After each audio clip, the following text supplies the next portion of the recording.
आई गइल राखी के त्योहारवा हो, अरे त्योहारवा हो, देख आई गइल त्योहारवा। राखी के आइल बाटे देख त्योहार हो। ये हउए भाई बहिन का देख प्यार हो। ये हउए भाई बहिन का देख प्यार हो। अरे राखी का आइल बाटे देख त्योहार हो। रखिए का आइल बाटे देख त्योहार हो। तो भाई बहिन का बाटे यह देख प्यार हो। तो देख भाई बहिन को हवे यह प्यार देखो ना। देख राखी लैली बहिनी देखो हो देखो ना। थाली सजा के लेके अली देख बहिन।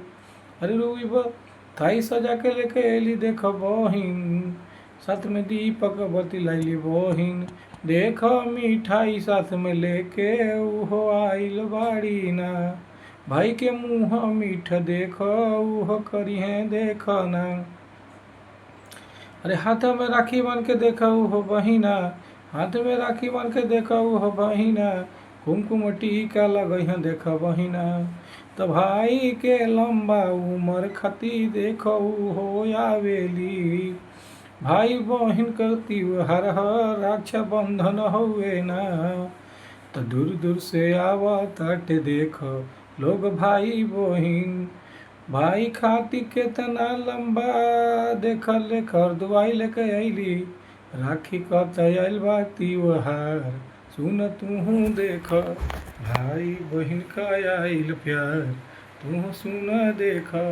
अरे आइल बाटे रखी के देख त्योहार हो। अरे इहे हउए भाई बहिन का देख प्यार हो। इहे हउए देख भाई बहिन के प्यार हो। आइल बाटे राखी के त देख त्योहार हो।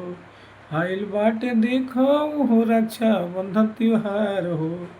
इहे हउए भाई बहिन का देख प्यार हो। इहे हउए देख भाई बहिन का प्यार हो। आइल बाटे राखी के त देख त्योहार हो। थाली सजा के अली बहिना देख यार हो। रोरी भी लैली देख साथ में लैली हल्दी। कुमकुम चंदन देख औरी सब लैली। साथ में राखी का देख बंधन लैली।